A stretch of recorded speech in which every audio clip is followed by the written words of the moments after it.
Israel സൈന്യത്തിന്റെ തകർച്ച, അതായത് ഇസ്രായേലിൽ രൂക്ഷമായിട്ടുള്ള സൈനിക പ്രതിസന്ധിയാണ് അവർ നേരിടുന്നത്. സൈന്യത്തിൽ ചേരാൻ ആളില്ല. ചേർന്നവരൊക്കെ യുദ്ധം ചെയ്ത് ക്ഷീണിച്ചിരിക്കുകയാണ്. ഗസയിലും പലസ്തീനിലൊക്കെ യുദ്ധം ചെയ്ത ആളുകളെ കൊന്ന് ക്ഷീണിച്ചിരിക്കുകയാണ്. ആർക്കും തിരിച്ച് ജോയിൻ ചെയ്യാൻ താല്പര്യമില്ല. റിസർവ് ആയിട്ട് വെച്ചിരുന്ന സൈനികരിൽ ഒരുപാട് പേര് അതിൽ നിന്ന് ഒഴിഞ്ഞു പോകുന്ന ഒരു അവസ്ഥ. ഇനി അവിടുത്തെ തീവ്ര വലതുപക്ഷ ചിന്താഗതിയുള്ള ആളുകൾക്കുണ്ട്. അല്ല, അവർ ഈ സൈന്യത്തിൽ ചേരില്ല എന്നും പറഞ്ഞിട്ടുള്ള പ്രൊട്ടസ്റ്റുകൾ ഇസ്രായേലിൽ കുറെ വർഷങ്ങളായിട്ട് നടക്കുന്നുണ്ട്. അപ്പോൾ അവരെയും കൂടെ പിടിച്ച് സൈന്യത്തിൽ ഇട്ടുകൊണ്ടിരിക്കുന്ന ഒരു അവസ്ഥയിൽ അതിനെതിരെ നടക്കുന്ന പ്രൊട്ടസ്റ്റുകൾ, അങ്ങനെ ആകെ മൊത്തത്തിൽ ഇസ്രായേൽ ഈ സൈനിക നീക്കത്തിലോട്ട് ഒരുങ്ങി. അതായത് എയർ സ്ട്രൈക്ക് അല്ലാണ്ട് ഈ മറ്റേ എന്താ പറയുക, ഗ്രൗണ്ട് ഓപ്പറേഷന് വന്ന സമയത്ത് ഇപ്പോൾ ഹിസ്ബുള്ളയുടെ സൈഡിൽ നിന്ന് ലെബനോനിലെ ഒരുപാട് സൈനികർ മരിച്ചുകൊണ്ടിരിക്കുന്നുണ്ട്. എല്ലാം കൊണ്ടും ആകെ പൊറുതിമുട്ടിരിക്കുന്ന അവസ്ഥയാണ് ഇസ്രായേൽ എന്നാണ് പറയുന്നത്. ഇത് ഞാൻ പറഞ്ഞതല്ല കേട്ടോ. ഇനി സുഡാപ്പി ഇതൊക്കെ വന്ന് പറയുന്നുണ്ടെന്നുള്ള ചിന്ത ഒന്നും വേണ്ട. ഇത് ഞാൻ പറഞ്ഞതല്ല. ഇത് പറഞ്ഞത് മൊത്തമായിട്ട് ഇസ്രായേലിൻ്റെ സൈനിക തലവൻ്റെ പേര് ലഫ്റ്റനന്റ് ജനറൽ ഹെൻസി ഹവേലിയാണ്. നെതന്യാഹുവിന് ഇന്നലെ കൊടുത്തിട്ടുള്ള ഒരു മുന്നറിയിപ്പായിട്ട് വന്നിട്ടുള്ള പ്രസ്താവനയാണ് ഇത്. The Chief of Staff detailed to the cabinet a full range of threats, most of which cannot be revealed on camera. But the bottom line is the government is sending the army into a multi-front war without a strategy, without resources, and with too few soldiers. The government won't be able to say this time, "I didn't know." This is the Chief of Staff. ഇത് ഒരു കാര്യം. ഇനി രണ്ടാമത്തെ കാര്യം നമ്മൾ ഇതിൽ പറയാൻ പോകുന്നത്, ഇപ്പം അമേരിക്കയുടെ എന്താ പറയുക, മെറൈൻസും ബാക്കി എല്ലാ ആളുകളൊക്കെ ഇപ്പം ഇന്നും നാളെയൊക്കെ ആയിട്ടാണ് ഇറാനിലോട്ട് ഗ്രൗണ്ട് ഓപ്പറേഷന് വരുന്നത് എന്നാണ് പറയുന്നത്. 27-28 തീയതികളിലായിട്ട് സ്റ്റാർട്ട് ചെയ്യും. ഗാർഗ് ഐലൻഡ് പിടിച്ചെടുക്കാനാണ് അവരുടെ ലക്ഷ്യം. അമേരിക്കയുടെ ഏകദേശം 3000-ഓളം വരുന്ന വെൽ ട്രെയിൻഡ് 82 ഫോഴ്സ് എന്ന് വരുന്ന ആളുകളുണ്ട്. അതല്ലാണ്ട് ഓൾറെഡി കുറച്ച് 10,000-4000 ആൾക്കാർ ഓൾറെഡി അവിടെ റെഡി ആയിട്ട് നിൽക്കുന്നുണ്ട് എന്നാണ് പറയുന്നത്. അങ്ങനെ എല്ലാം കൂടി ഒരു 10,000-10,000 ആൾക്കാരൊക്കെയാണ് ഇറാനിലോട്ട് കയറി അങ്ങോട്ട് ഇറാനെ തീർക്കാൻ പോകുന്നത്. ഇതിന് ബദലായിട്ട് ഇറാൻ ഒരുക്കി വെച്ചിട്ടുള്ളത് 10 ലക്ഷം സൈനികരെ എന്നാണ് പറയുന്നത്. ഏകദേശം 6 ലക്ഷം ഓൺ സൈനികരും പിന്നെ ഒരു 4 ലക്ഷത്തോളം റിസർവ് സൈനികരും ഉണ്ട്. അതിൽ ഈ പറഞ്ഞ 10 ലക്ഷം ആളുകളെയും സജ്ജമാക്കി വെച്ചിട്ടുണ്ട്. ഈ പറഞ്ഞ ഗാർഗ് ഐലൻഡ് ഭാഗം മാത്രം നോക്കാൻ വേണ്ടി 1 ലക്ഷത്തിലേറെ സൈനികരെയാണ് ഇറാൻ വിന്യസിക്കുന്നത് എന്നുള്ള റിപ്പോർട്ടുകളാണ് ഇപ്പം ഏറ്റവും ലേറ്റസ്റ്റ് ആയിട്ട് പുറത്തോട്ട് വരുന്നത്. അതായത് അമേരിക്കയുടെ പട്ടാളക്കാർ കയറി വരാൻ പോകുന്നത് ഇറാന്റെ മരണക്കെണിയിലോട്ടാണെന്നാണ് പറയുന്നത്. അപ്പോൾ ഈ 2 കാര്യങ്ങളാണ് നമ്മൾ ഈ ഒരു അപ്ഡേറ്റിൽ പറയാൻ പോകുന്നത്. അപ്പോൾ നേരെ വീഡിയോയിലോട്ട് പോവാം. മാക്സിമം ആളുകൾ സബ്സ്ക്രൈബ് ചെയ്ത് ലൈക്ക് ചെയ്ത് വീഡിയോ കാണാൻ ട്രൈ ചെയ്യുക.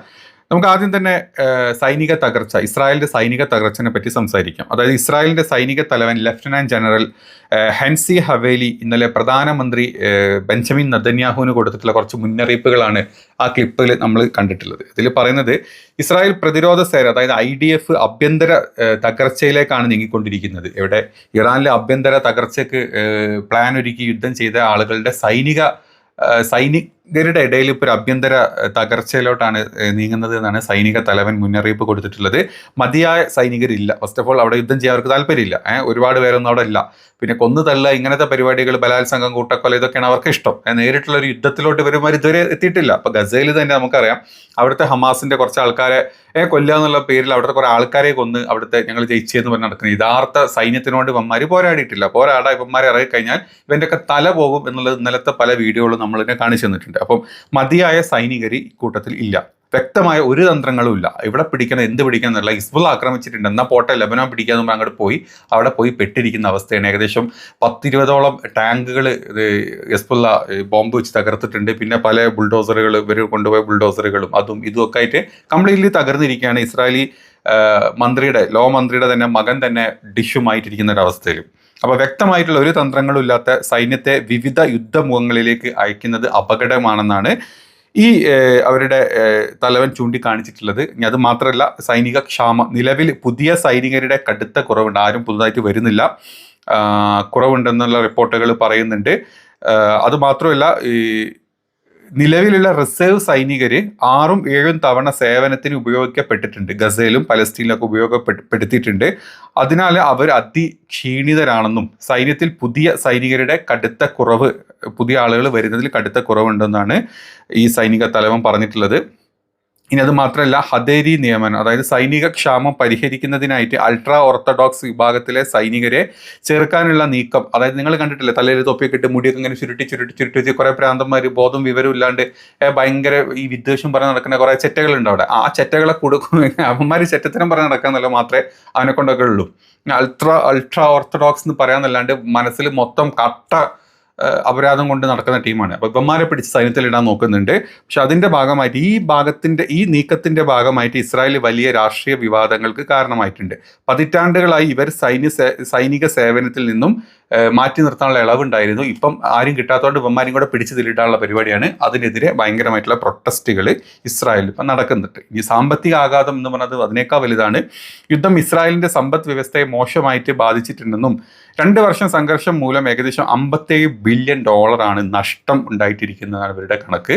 അതായത് ഇസ്രായേൽ നമ്മൾ വിചാരിച്ചാൽ GDP അങ്ങ് കുത്തിപ്പൊന്തിയ സംഭവങ്ങളൊന്നുമല്ല, പൈസ കുറച്ചൊക്കെ ഉണ്ടെന്ന് മാത്രമേ ഉള്ളൂ. അതല്ലാണ്ട് വെൽ റിച്ച്ഡ് ആയിട്ടുള്ള ഒരു ഒരു കൺട്രി അല്ല ഇസ്രായേൽ. അതല്ലാത്ത അവസ്ഥകൾ ഇസ്രായേൽ ഒരുപാടുണ്ട്. അപ്പം യുദ്ധത്തിന് വേണ്ടിയിട്ട് ഇങ്ങനത്തെ ചിലവാക്കി ഗസയിൽ പൊട്ടിച്ച് ആ ഒരു സ്ഥലം തന്നെ ഇല്ലാണ്ടാക്കിയപ്പോഴേക്കും ഇവന്മാരുടെ നടുവൊടിഞ്ഞ രീതിയിൽ സാമ്പത്തിക ആഘാതം ഇസ്രായേലിൽ ഉണ്ടായിട്ടുണ്ട് എന്നാണ് മറ്റൊരു വിലയിരുത്തൽ.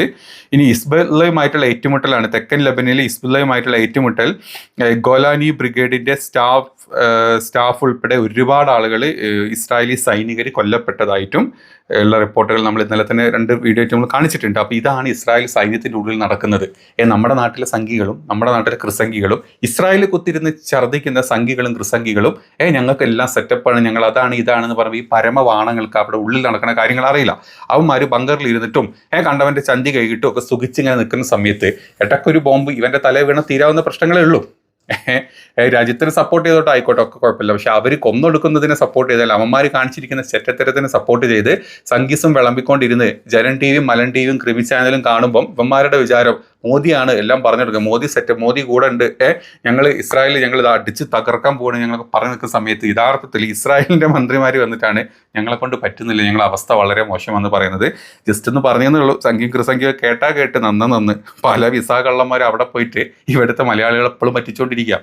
നമ്മളെ വരെ കുറ്റം പറയാൻ പല ലുട്ടാപ്പി വീരന്മാരും അവിടെ പോയിട്ട് നമ്മൾ തെറ്റായിട്ടുള്ള കാര്യങ്ങളാണ് ഇതാക്കുന്നത്, മറ്റതാണ് മറിച്ചതാണ്. ഈ വിവരം കെട്ടന്മാർ എന്താ, ഇവന്മാർ അവിടെയൊക്കെ മെയിനായിട്ടുള്ള പരിപാടി വിസ തട്ടിപ്പ്. ഇവിടുന്ന് കുറേ പാവപ്പെട്ടവരെ നിങ്ങൾക്ക് അവിടെ ചന്തി ചെയ്യാനുള്ള ഓപ്ഷൻ ഉണ്ട്, മക്കളെ കയറി വരും പറഞ്ഞ് 10, 20, 30 ലക്ഷം വാങ്ങിച്ചിട്ടാണ് അങ്ങോട്ട് കൊണ്ടുപോകുന്നത്. അപ്പോൾ ആ കൊണ്ടുപോകുന്ന ബിസിനസ് ഇപ്പോൾ നിൽക്കും. അവിടെ യുദ്ധമുണ്ട്, അവിടെ പ്രശ്നങ്ങളുണ്ട് പറഞ്ഞാൽ ആ ബിസിനസ് നിൽക്കും. അതുകൊണ്ട് പല ലുട്ടാപ്പിമാരും ഏതെങ്കിലുമൊക്കെ രീതിയിൽ ഇതൊന്ന് എന്താ പറയുക, ഇവിടെ ഒരു പ്രശ്നമില്ല, ഇവിടെ സെറ്റപ്പ് ആണെന്നും പറഞ്ഞിട്ട് ഇവിടെ ക്യാബ്ര ഡാൻസ് നിങ്ങൾ കളിച്ചുകൊണ്ടിരിക്കുക എന്ന് പറയുന്ന വീഡിയോസ് ഇട്ടുകൊണ്ടിരിക്കുന്നുണ്ട്. അവന്മാർ നമ്മൾ മൈൻഡ് ചെയ്യുന്നില്ല. പോട്ടെ, നമ്മൾ ഇവിടുത്തെ ഒഫീഷ്യൽസ് പറയുന്ന ഇസ്രായേലി ഒഫീഷ്യൽസ് പറയുന്നതും അവിടുത്തെ IDF പറയുന്നതും അവിടെ നടക്കുന്ന ഗ്രൗണ്ടിൽ നടക്കുന്ന യഥാർത്ഥ സംഭവങ്ങളാണ് നമ്മൾ മുന്നോട്ട് പറയുന്നത്. അപ്പം ഇതാണ് ഒരു കാര്യം. ഈ രണ്ടാമത്തെ കാര്യം ഇറാൻ്റെ സൈനിക നീക്കത്തിനെ പറ്റിയാണ് പറയാനുള്ളത്. ഇപ്പം അമേരിക്കയുടെ കരയുദ്ധം ഇപ്പം ഇന്നും നാളെയൊക്കെ ആയിട്ട് സ്റ്റാർട്ട് ചെയ്യും, അല്ലെങ്കിൽ അവരുടെ മൊത്തം അമേരിക്കയുടെ മറൈനുകൾ ഇവിടേക്ക് എത്തിയിട്ടുണ്ട്, ഗൾഫ് മേഖലകളിലോട്ട് എത്തിയിട്ടുണ്ട്, പശ്ചിമേഷ്യയിലോട്ട് എത്തിയിട്ടുണ്ട്. അവരെ നാളെ മുതൽ ഇറങ്ങാൻ പോവാണ്, ഗാർഗ് ഐലൻഡ് പിടിച്ചെടുക്കാൻ പോകുന്നൊക്കെ പറയുന്നത്. ഈ ഗാർഗ് ഐലൻഡ് പിടിച്ചെടുക്കുന്ന അല്ലെങ്കിൽ ഇറാൻ ആക്രമിക്കാൻ വരുമ്പം ഇറാൻ അവിടെ സജ്ജമാക്കി വെച്ചിട്ടുള്ള 10 ലക്ഷത്തിലേറെ പോരാളികളാണ് ഇറാൻ സജ്ജമാക്കി വെച്ചിട്ടുള്ളത്. ഇതിൽ IRGC, ഇറാൻ്റെ സൈന്യം, IRGCയുടെ പാർട്ട്, അങ്ങനെ എല്ലാവരും കൂടി നിരവധി യുവാക്കളടക്കമുള്ള 10 ലക്ഷം സൈനികരാണ് ഇറാൻ ഇവിടെ റെഡിയാക്കി വെച്ചിട്ടുള്ളത്. അമേരിക്കയുടെ നീക്കങ്ങൾ ചെറുക്കാൻ തന്ത്രപ്രധാനമായിട്ടുള്ള ഗാർഗ് ഐലൻഡ്, അതായത് ഗാർഗ് ഐലൻഡ് ഇറാൻ വ്യോമ പ്രതിരോധ സംവിധാനങ്ങളും മൈൻ ഫീൽഡുകളും സജ്ജമാക്കിയിട്ടുണ്ട്. അതായത് ഇറാൻ്റെ ഏറ്റവും കൂടുതൽ വ്യോമ പ്രതിരോധ സംവിധാനങ്ങൾ ഇപ്പോൾ ഈ റഷ്യ കൊടുത്ത S-300 400 ഒക്കെ അവരുടെ കയ്യിലുണ്ടെന്ന് പറയുന്നുണ്ടല്ലോ, അതുപോലെ ചൈനയുടേതുണ്ട്. ഇതൊക്കെ ഈ സ്ഥലത്ത് സജ്ജമാക്കി വെച്ചിട്ടുണ്ട്. ഒരു എയർ സ്ട്രൈക്ക് വന്നു കഴിഞ്ഞാൽ അതിനെ പ്രൊട്ടക്റ്റ് ചെയ്യാനും, ഇനി ഗ്രൗണ്ട് ഓപ്പറേഷൻ വന്നു കഴിഞ്ഞാൽ ഈ 10 ലക്ഷത്തിൽ ഒരു ഏകദേശം 1-2 ലക്ഷത്തോളം ആളുകളെ ഈ ഗാർഗ് ഐലൻഡിൽ മാത്രം ഇറാൻ വിന്യസിക്കുകയാണ് എന്നുള്ള വാർത്തകളാണ് പുറത്തോട്ട് വരുന്നത്. പിന്നെ അവിടെ മൈൻ ഫീൽഡുകളാണ്, അങ്ങോട്ട് കയറി കഴിഞ്ഞാൽ എവിടെയൊക്കെ മൈനുകളുള്ളതെന്ന് പറയാൻ പറ്റില്ല, അതൊക്കെ പൊട്ടിക്കാൻ റെഡിയാക്കിയിട്ടാണ്. ഇനി കടൽ മാർഗം വന്നു കഴിയുമ്പം അതിന് ചുറ്റും മൈന് നിരത്തി വെച്ചിട്ടുണ്ട്. ഇനി അങ്ങോട്ട് എൻ്റർ ചെയ്താൽ തന്നെ അവിടെ ഏതൊക്കെ സ്ഥലത്താണ് മൈൻ വെച്ചിട്ടുള്ളതെന്ന് ഇറാനികൾക്ക് മാത്രമേ അറിയുള്ളൂ. അപ്പോൾ അതൊരു വലിയൊരു മരണക്കുഴി അല്ലെങ്കിൽ ഒരു മരണദ്വീപ് പോലെ ആക്കി ഇറാൻ ഇപ്പോൾ മാറ്റി വെച്ചിട്ടുണ്ട്. ഇനി തന്ത്രപ്രധാനമായിട്ടുള്ള പ്രതിരോധം എന്ന് പറയാം, അമേരിക്കൻ നീക്കങ്ങളെ ചെറുക്കാൻ തങ്ങൾ തന്ത്രപ്രധാനമായിട്ടുള്ള പ്രതിരോധങ്ങളാണ് ഇവിടെ മൊത്തത്തിൽ ഒരുക്കി വെച്ചിട്ടുള്ളത്. ട്രംപ് ഭരണകൂടം തങ്ങളുടെ ദൗത്യം സമയത്തിന് മുമ്പേ പുരോഗമിക്കും എന്ന് അവകാശപ്പെടുന്നുണ്ടെങ്കിലും അവരുടെ പ്രധാന ലക്ഷ്യങ്ങൾ ഇവയാണ്. അതായത് ഇറാന്റെ നാവിക സേനയെ നശിപ്പിക്കുക, മിസൈൽ വിക്ഷേപണ കേന്ദ്രങ്ങളും ഡ്രോണുകളും ഫാക്ടറികളും ഇല്ലാണ്ടാക്കുക, ഇറാൻ ഒരിക്കലും ആണവായുധം നിർമ്മിക്കാതിരിക്കാനുള്ള ഉറപ്പാക്കുക. പക്ഷേ ഈ പറഞ്ഞ 3 കാര്യങ്ങളും ഇതുവരെ കംപ്ലീറ്റ് ചെയ്യാനോ അല്ലെങ്കിൽ അതിൻ്റെ ഒരു പോറലേൽപ്പിക്കാനും ഒരു ലിമിറ്റിൻ്റെ മേലോട്ട് അമേരിക്കക്ക് പറ്റിയിട്ടില്ല. കാരണം ഇറാൻ്റെ നാവികസേനയെ നശിപ്പിക്കാൻ ഇപ്പോഴും പറ്റിയിട്ടില്ല. ആ പറ്റിയിട്ടുണ്ട് ഇറാൻ്റെ നാവികസേന അവിടെ ഒറ്റൊന്നും ഇല്ല എന്ന് ഉറപ്പുണ്ടായിരുന്നെങ്കിൽ ഇപ്പോൾ ഹോർമോസിലൂടെ ആൾക്കാർ അങ്ങോട്ട് ആടിപ്പാടി നടന്നേനെ. ഇപ്പോൾ പറഞ്ഞ കപ്പലുകൾ ഒരാൾ പോലും അവിടെ ഇറക്കുന്നില്ല.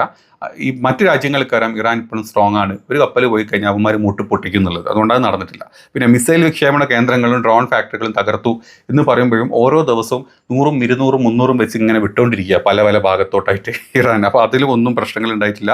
പിന്നെ ഇറാൻ്റെ ആണവായുധ നിലയം അത് ഇപ്പം നെതാൻസിലും ബുഷേറിലും ഒക്കെ ബോംബിട്ട് തകർത്തിട്ടുണ്ടെന്ന് പറഞ്ഞിട്ടുണ്ടെങ്കിൽ ഇതുവരെ അവിടെ ഒരു ലീക്കോ കാര്യങ്ങളോ ഉണ്ടായിട്ടില്ല. അപ്പോൾ അതിനേക്കാളൊക്കെ എത്രയോ അടിയിൽ അല്ലെങ്കിൽ അവിടെ ആ സ്ഥലങ്ങളിലെ അല്ലാത്ത എവിടോ ഭാഗങ്ങളിലൊക്കെയാണ് ഇറാൻ്റെ ആണവ റിയാക്ടറുകൾ ഉള്ളത് എന്ന് നമുക്കറിയാം. ഇന്നലെ റഷ്യയുടെ വ്ളാഡിമിർ പുടിൻ വന്ന് പറഞ്ഞു, നിങ്ങൾ ഇട്ടുകൊണ്ടിരിക്കുന്നത് ഇതുവരെ ഒരു പ്രശ്നം ഉണ്ടായിട്ടില്ല, പക്ഷേ എന്തെങ്കിലും പ്രശ്നം ഉണ്ടായി കഴിഞ്ഞാൽ അത് ഞങ്ങളുടെ സ്റ്റാഫ് അല്ലെങ്കിൽ ഞങ്ങളുടെ എഞ്ചിനീയേഴ്സ് അവിടെ ഉണ്ട്, അത് ആർക്കും നല്ലതിനല്ല എന്നും കൂടെ ഇന്നലെ വ്ളാഡിമിർ പുടിൻ എന്ന് വ്യക്തമാക്കി പറഞ്ഞിട്ടുണ്ട്. അപ്പം ഇനി നയതന്ത്രപരമായിട്ടുള്ള സൈനിക നടപടികളെ പറ്റി പറയുകയാണെങ്കിൽ ചർച്ച നടക്കുന്നുണ്ട് എന്ന് ട്രംപ് പറയുന്നുണ്ട്, ഇറാൻ പറഞ്ഞിട്ടുണ്ട് ഒരു ചർച്ച നടന്നിട്ടില്ല.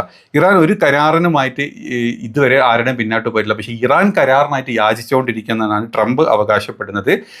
അതിൻ്റെ കരാർ ഒരു ശരിയായ കരാർ ഉണ്ടായിട്ടുണ്ടെങ്കിൽ സൈനിക നടപടികൾ തുടരുന്നത് വരെ അതായത് കരാർ ഉണ്ടാകുന്നത് വരെ സൈനിക നടപടികൾ തുടരും എന്നാണ് ഇസ്രായേൽ ഒരു സൈഡിൽ നിന്നും പറഞ്ഞിട്ടുള്ളത്. സത്യം പറഞ്ഞു കഴിഞ്ഞാൽ കഴിഞ്ഞ 47 വർഷമായിട്ട് അമേരിക്ക ഇറാൻ്റെ പിന്നിൽ ഇറാനെ തകർക്കാൻ വേണ്ടിയിട്ട് നടന്നുകൊണ്ടിരിക്കുകയാണ്. ഇതുവരെ അതിന് സാധിച്ചിട്ടില്ല.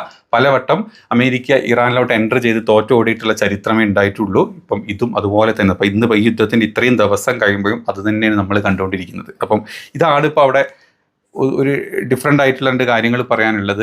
ഇറാൻ്റെ സൈനിക ശക്തി കൂടുന്നതും, അതായത് ഇറാൻ്റെ ഗ്രൗണ്ടിൽ ഇറങ്ങുന്ന സൈനിക ശക്തി കൂടിക്കൊണ്ടിരിക്കുന്ന അവരുടെ ആത്മവിശ്വാസം കൂടുന്നതും, അതേ സ്ഥാനത്ത് അമേരിക്കയുടെയും ഇസ്രായേലിനും ആളില്ലാണ്ട് അവർ കഷ്ടപ്പെട്ട് സൈനികരില്ലാണ്ട് സൈനിക പ്രതിസന്ധി രൂക്ഷമായിട്ട് അത് ഭരണത്തിന് വരെ സ്വാധീനിച്ച് അതല്ലെങ്കിൽ അവിടുത്തെ ആഭ്യന്തര തർക്കങ്ങൾക്ക് വരെ എത്തിയിരിക്കുന്ന ഒരവസ്ഥ, ഇതാണ് ഇപ്പോൾ അവിടെ നടന്നുകൊണ്ടിരിക്കുന്നത്. അപ്പം വീഡിയോ ഇഷ്ടപ്പെട്ടെങ്കിൽ, ടോപ്പിക് ഇഷ്ടപ്പെട്ടെങ്കിൽ മാക്സിമം നമ്മളെ സപ്പോർട്ട് ചെയ്യുക. അടുത്ത അപ്ഡേറ്റിൽ കാണാം. ശരി.